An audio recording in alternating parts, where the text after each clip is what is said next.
Avis vascular center మన దేశంలోనే the best varicose vein hospital. నమస్తే రమగారు. నమస్తే జయ. రమగారు, రామాయణంలో ప్రతి ఘట్టం కూడా చదవవలసింది, నేర్చుకోవాల్సింది, వినవలసింది, ఆచరించాల్సింది. అలాంటి ఘట్టాల్లో ముఖ్యమైనది ప్రత్యేకమైన ఘట్టం ఏదన్నా ఉంటే ఒకటి చెప్పుకుందామండి. చాలా ప్రత్యేకతలున్నాయి జయ రామాయణానికి. ఉమా సంహిత అనే ఒక పుస్తకం ఉంది. ఉమా సంహితలో ఈ సంహితలో ఏం చెప్పబడ్డాయంటే రామాయణం నుంచి కొన్ని కొన్ని ఘట్టాలు కొన్ని సమస్యలకి సమాధానాలుగా చెప్పబడ్డాయి. సకలార్థ సిద్ధి రామాయణం లేదా సర్వార్థ సిద్ధి రామాయణం పేరుతోటి ఒక పుస్తకం ప్రింట్ చేశారు. నాకు తెలిసి మొదటిసారి ప్రింట్ అయినప్పుడు సకలార్థ సిద్ధి రామాయణం 71, 72 ఆ ప్రాంతాల్లో ప్రింట్ చేయబడింది మొదటిది. ఆ పురాతన పుస్తకం ఉంది మా దగ్గర, ఇటు ముట్టుకుంటే చిరిపోయేలాగుంది కానీ ఉన్నది. తర్వాత కూడా అవి ప్రింట్ అవుతూ వచ్చాయి. పురాతన ప్రింట్లో ఇంకో కొంచెం విశేషంగా చాలా రామాయణం ఎంత గొప్పదో అవంతా బాగా రాశారు. తర్వాత పుస్తకాలు కొంచెం తగ్గించారు, ప్రింట్ ఖర్చు తగ్గించి చిన్న పుస్తకం వేశారు. దాంట్లో ప్రత్యేకంగా కొన్ని ఘట్టాలు కొన్నిటికి మన కుమారులకి పిల్లలకి మంచి బుద్ధి కలగాలనుకో శ్రీరామ గుణవర్ణనం చదువుకోండి. మీకు ఏదో సమస్యలు వస్తాయి, పరశురామ పరాజయం చదువుకోండి. సంతానం కావాలి, పుత్రకామేష్టి చదువుకోండి. ఇట్లా చెప్పబడ్డాయి అన్నమాట.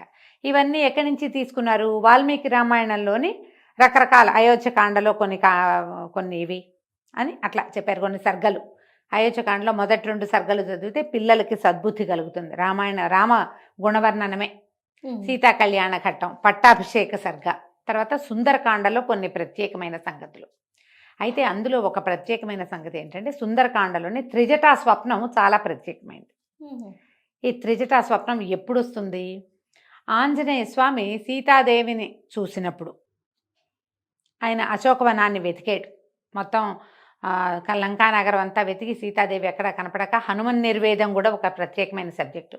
నాకు గుర్తుండి సుందరకాండలో 14వ సర్గ అట్లా అనుకుంటున్నాను. ఆయన చాలా దిగులు పడి, అయ్యో ఏమిటి నాకు కనపడలేదు, నేనేం చెప్పను, వెళ్ళి ఆమెను ఏమైనా వీళ్ళు చంపేశారా, నేను రాముడికి ఏం చెప్పను, వాళ్ళందరూ ఏమైపోతారు, ఒకళ్ళ తర్వాత ఒకళ్ళు అందరూ మరణిస్తారు, అందరూ అయిపోతారు, నేను ఇంక అక్కడికి వెళ్ళను, నేను వెళ్ళిపోయి తపస్సు చేసుకుంటా, ఇంకెక్కడికో వెళ్తా, నేను వెళ్ళకూడదు అనుకుంటాడు. దిగులు పడతాడు బాగా. హనుమన్ నిర్వేదం చాలా అద్భుతమైన ఘట్టం. ఇదేంటంటే మానసికమైన చిత్తచాంచల్యాలు కలిగినప్పుడు, మానసికమైన సమస్యలు, మనకే డిప్రెషన్ కానీ మనకే ఏదైనా మెంటల్ ఇష్యూస్ కొన్ని వస్తాయి కదా, ఆ వచ్చిన వాళ్ళు ఈ హనుమన్ నిర్వేదం చదువుకోమంటారు. ఈ హనుమన్ నిర్వేదం తర్వాత ఆయన అశోకవనాన్ని చూస్తాడు. చూసి అశోకవనం ఇదేంటి ఇంత అద్భుతంగా ఉంది, ఇక్కడ ఉందేమో అని వెళ్తాడు. అశోకవనంలోకి వెళ్తే ఒక చెట్టు కింద సించుపా వృక్షం కింద ఈవిడ కూర్చొని కనపడుతుంది. అప్పుడు ఈయన చెట్టు మీద ఉండగానే రావణాసురుడు వస్తాడు. ఆయన బోళ్ళంతమంది స్త్రీలతోటి పరివేష్టితుడుగా వచ్చి ఆమెని, సీతాదేవిని నన్ను వివాహం చేసుకోమని, వెళ్తే చక్కగా ఉండు, నువ్వు హాయిగా ఉండొచ్చు, హాయిగా అనుభవించాలి, నువ్వు ఎందుకు ఇట్లా చేస్తున్నావని మాట్లాడతాడు. ఆమె పరమ దుఃఖంతో ఆయన నేను కాదంటుంది, వెళ్ళిపోమంటుంది, గడ్డిపోసను అడ్డం పెట్టుకుంటే నేను నీతో మాట్లాడినంటుంది. ఈమెని లైన్లో పెట్టండి అని ఇక్కడ చుట్టూతా ఉన్న రాక్షసులకి చెప్పి వెళ్ళిపోతాడు. చాలామంది రాక్షసీ గణంతో రాక్షస స్త్రీలతోటి కాపలా గాయపడుతూ ఉంటుంది ఆవిడ అక్కడ. అయితే ఉన్న వాళ్ళంతా బెదిరిస్తారు రాక్షస స్త్రీలు ఆమెని, నీకేమిటి, నీ భర్త ఎప్పుడో పోయాడు, ఓడిపోయాడు, నిన్ను అడవికి తీసుకొచ్చాడు, అతనితోటేమిటి, అతనేం లేదు, మానవుడు, అతను ఏమీ చేయలేడు, రావణాసురుడిని పట్టుకోవటం కష్టం, ఈయన చాలా శక్తిమంతుడు, త్రిలోకాధిపతి, దేవతలే ఈయన ముందు సాగిలపడతారు, ఆయన్ని ఒప్పుకోమని ఈ రాక్షస స్త్రీలంతా సీతాదేవిని బలవంత పెడతారు. ఇదంతా ఆంజనేయులు పైన కూర్చొని చెట్టు కింద వింటూ ఉంటారు. ఆమె దుఃఖంతో నేను చనిపోతాను, చచ్చిపోవటమే, చావే శరణ్యం, రాముడు రాలేడంటే ఇంకా నేను చేయగలిగేదేం లేదు, చచ్చిపోతానని, నేను ఆత్మహత్య చేసుకుంటానని ఆవిడ ఏడుస్తూ చెప్తుంది. కొంతమంది రాక్షస స్త్రీలు ఈమె సూసైడ్ చేసుకునే ప్రయత్నం చేయబోతోందని రావణాసురుడికి చెప్పడానికి పరిగెత్తారు. కొంతమంది ఏమో ఈమెను బెదిరించారు, ఇంత పిచ్చిగా మాట్లాడుతున్నావు, అనార్యురాలివి, తెలివిగల దానివి కాదు అని కేకలేస్తుంటారు. ఈ కేకలేసే టైంకి కొంతమంది ఈ పని చేసే ఉద్రేకంలో ఉన్న వాళ్ళు మాట్లాడుతున్నారు, కొంతమంది నిద్రపోతున్నారు, వాళ్ళు డ్యూటీ లేని వాళ్ళు పడుకున్నారు, ఈ డ్యూటీలో ఉన్న వాళ్ళు ఈవిని కేకలేస్తున్నారు అనమాట. ఈ నిద్రపోతున్న రాక్షసు స్త్రీలలో ఒక స్త్రీ నిద్రలేచింది. ఆమె పేరు త్రిజట. కొంచెం వృద్ధురాలుగా చూపిస్తారు. కొన్ని గాథల్లో విభీషణుడి కూతురు అని కూడా చెప్తారు. ఆమె నిద్ర లేచి, వద్దు వద్దు, సీతని బెదిరించకండి, ఆమెను బెదిరించద్దు. నాకు ఇప్పుడే ఒక కల వచ్చింది, తెల్లవారుజామున వచ్చిన కళలు నిజమవుతాయి. నేను మహాద్భుత సౌందర్యవంతుడైన ఒక వ్యక్తిని చూశాను, ఈమె భర్తగా చెప్పబడుతున్న వాడిని. ఆయన ఎట్లా ఉన్నాడంటే పద్మదళాయతాక్షుడు, ఈ తామర పువ్వుల వంటి కన్నులు కలిగినవాడు. ఆయనతో ఒక నీలమేఘశ్యాముడుగా ఉన్న ఒక వ్యక్తి, బంగారపు రంగులో ఉన్న ఆయన సోదరుడు, వాళ్ళిద్దరూ ఈ లంకా నగరానికి వచ్చారు. ఆయన 4 దంతాలున్న ఏనుగునెక్కి ఉన్నాడు. ఆయన తెల్లటి పువ్వుల మాలలు ధరించి ఉన్నాడు, తెల్లటి వస్త్రాలు ధరించి ఉన్నారు అన్నదమ్ములు ఇద్దరు.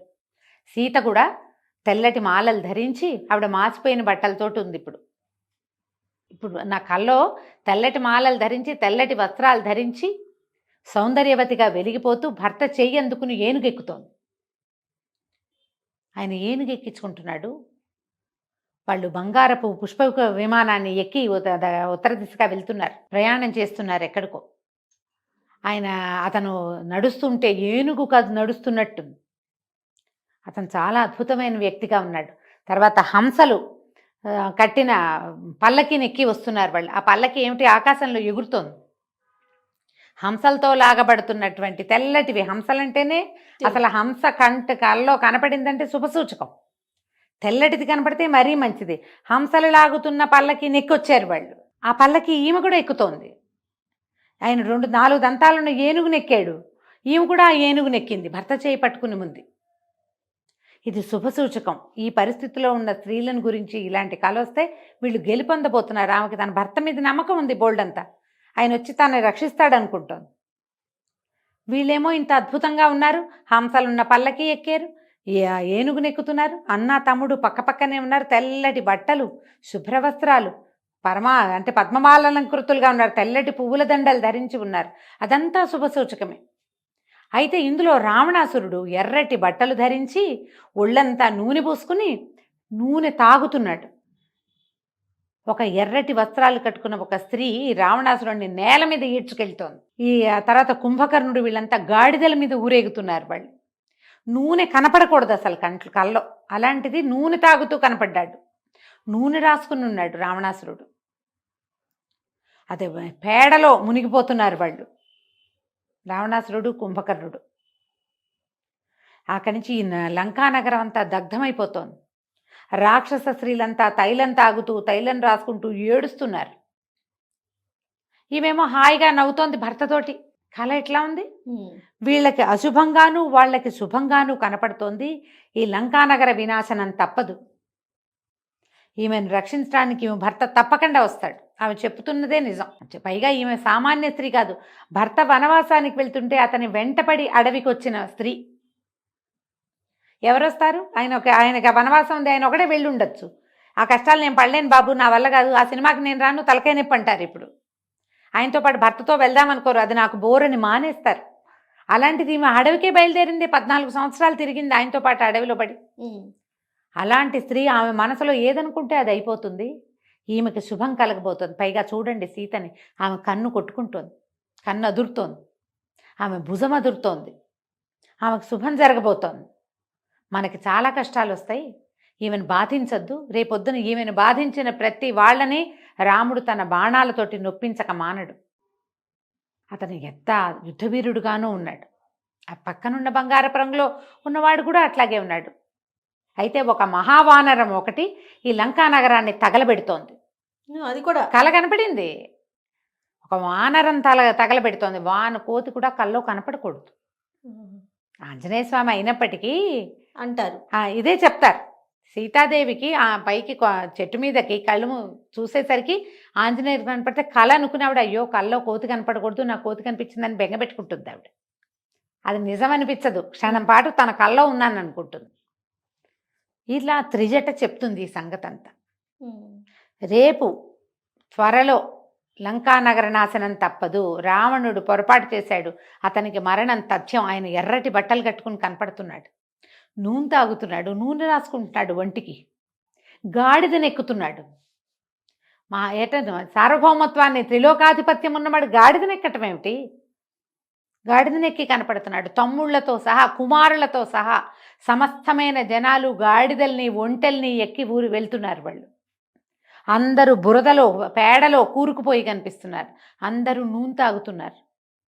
తాగి ప్రేలాపనలో మునిగి తేలుతున్నారు వాళ్ళు. వాళ్ళందరికీ మరణం తథ్యం. కాబట్టి సీతని బాధించద్దు, ఆమెను వదిలిపెట్టేయండి, ఆమెతో మాట్లాడద్దు. ఏది జరగాలనుందో అది జరుగుతుంది. తెల్లవారుజామున వచ్చిన కళ్ళలు నిజమవుతాయని ఆవిడ సీతకి దండం పెట్టిందట త్రిజట. ఇదంతా వింటున్నాడు ఆంజనేయ స్వామి. రేపు జరగబోయేది ఇది. ఇదంతా వాళ్ళకి శుభమే కదా. అదే. రాక్షస స్త్రీలు గమ్మునైపోయారు, తగ్గిపోయారు, నిశ్శబ్దంగా ఉన్నారు. ఈవిడ సీతాదేవి మాత్రం నా వల్ల కాదు, వీళ్ళందరూ ఎవరి దారిని వాళ్ళ నిద్రలో పడ్డారు. ఆవిడ ఈ చెట్టుకు ఉరిపోసుకుందాం అనుకుంది.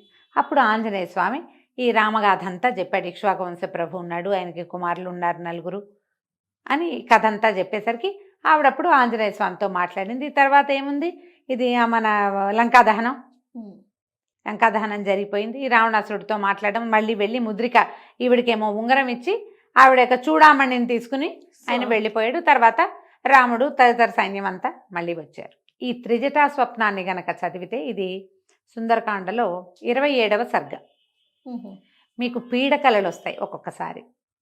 పీడకలల్లో మరణము, దుర్మరణాలు, యాక్సిడెంట్లు, మనకి సంబంధితుల వాళ్ళ గురించిన చెడ్డ కళ వచ్చినప్పుడు త్రిజటా స్వప్నాన్ని గనక చదువుకుంటే ఎక్కువ లేవు, ఒక 52-51 శ్లోకాలు ఉంటాయి. చకచక చదివేసుకోవచ్చు. రామాయణం అంత టఫ్గా అనిపించదు. మామూలుగా మన విష్ణు సహస్రనామం, లలితా సహస్రం చదివే అలవాటు ఉన్న వాళ్ళైతే చదవగలుగుతారు. ఓకే. అర్థం తాత్పర్యం అన్న పుస్తకం తెచ్చుకున్నారా మీకు ఇంకా సులువుగా ఉంటుంది. శ్లోకం చదివి అర్థం చదువుకోవచ్చు. అది చదివితే మీకు తరచుగా వచ్చే పీడకలల నుంచి మీరు విముక్తి పొందుతారు. ఇంకొకటి, ఏదైనా ఒక ప్రత్యేకమైన పనులు మొదలుపెట్టి ఇది సరిగ్గా అవుతుందా అవదా అన్న ఒక అనుమానం ఉంటుంది మనకి. కార్యజయం, ఆ పని అవ్వదు అన్న అనుమానం ఉన్న పనులు కనుక మీరు మొదలు పెడితే అప్పుడు కూడా త్రిజటా స్వప్నాన్ని రోజువారీ ఒక 11 రోజులు కనుక మనం చదువుకుంటే కార్యజయం కలుగుతుంది. దానికి ఏ అడ్డంకులు రావచ్చని మీరు భావిస్తున్నారో అవన్నీ తొలగిపోయినట్టుగా భావించి చదువుకోవాలి. చదువుకుంటే ఈ ప్రయోజనం లభిస్తుంది. చిన్నప్పుడు స్కూల్ పాఠాల్లో కూడా ఉన్నది మాకు త్రిజటా స్వప్నం. తర్వాత ఏ లెసన్ మరి ఏ క్లాసుల్లోనూ రామాయణాలు పెడుతున్నారో లేదో మనకి ఇప్పుడు అసలు తెలీదు. మనం ప్రత్యేక ఘట్టాలుగా చదువుకుంటున్నాం. సుందరకాండే చాలా ప్రత్యేకమైంది.